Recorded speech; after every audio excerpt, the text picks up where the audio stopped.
Okay, Cameron, this is Brantley from Atlet. I'm just going to do a quick breakdown of your mechanics.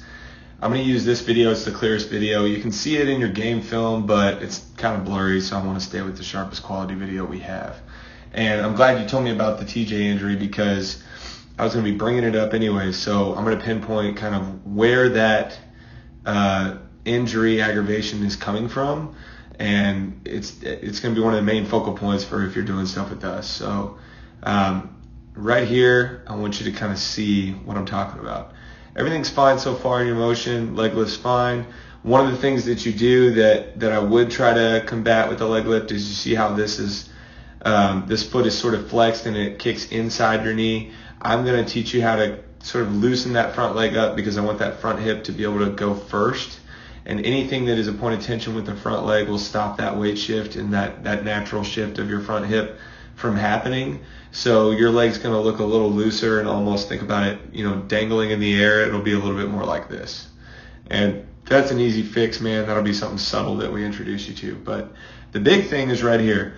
When you are going into your back leg drive and starting to separate your hands, I want you to see how you've counter-rotated your shoulders and you've gotten your glove, your hands to break near your back hip or outside of your back hip.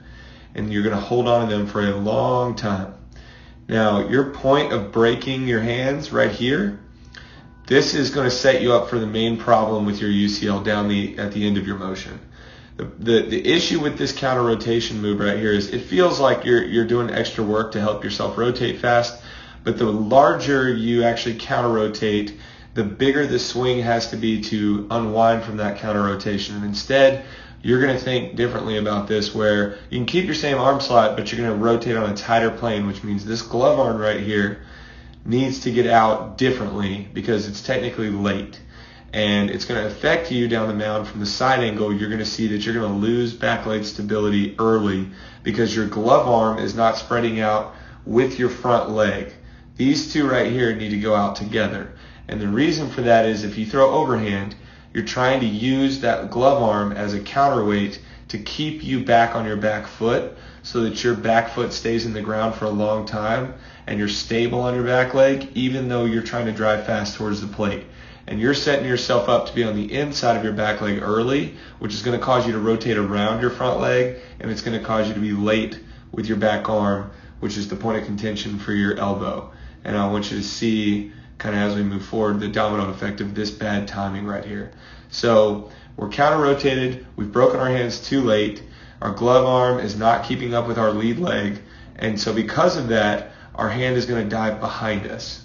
So your back arm, if you look at this position right here, you see how that arm is sort of behind you, like it's tucked behind your back here. And the rotator cuff only has so much room that it can move. All right? So your body's very smart, and it knows that it needs to kind of help you unwind from this position. But if you just stood right now and put your arm in this position, you would feel the restriction on your rotator cuff where your arm doesn't want to be back that far. And your glove is finally trying to catch up with your lead foot, but look, your foot is already opening, trying to turn and throw. And that's happening too early because of what I mentioned earlier, where you're on the inside of your back foot right now. So in other words, your knee is caving in on your back leg, and it's causing your front foot to open early, meaning you're leaking energy. So as you start to go into landing, you're going to unwind with your lower body too early, and you're going to be too late with your upper body. So it's going to look like this. You're going to have to get your hand up on your back arm, which right there, do you see how your back arm your forearm has actually flexed and your hand is actually dragging? You haven't gotten it back up above your elbow yet. You're late here, and so you're going to feel this over time. As hard as you throw, you're going to feel this re-aggravate the UCL if we don't address this. And so you're popping up, hands late. You're going to see that it's not going to get all the way behind your head. So right here, we're at like 10 o'clock. Our hips are already open, which is fine. You're getting good separation here. And where your velocity comes from is you're very good at stabilizing your front leg and rotating, but your arm is dragging that entire time. So next frame, you're going to see the arm's up at 90 degrees. It's up at 90 degrees on the wrong side of your head. So even though we're on this 3/4 angle, I just know from volume of dealing with pitchers, your hand needs to be your arm needs to be closer to the left side here.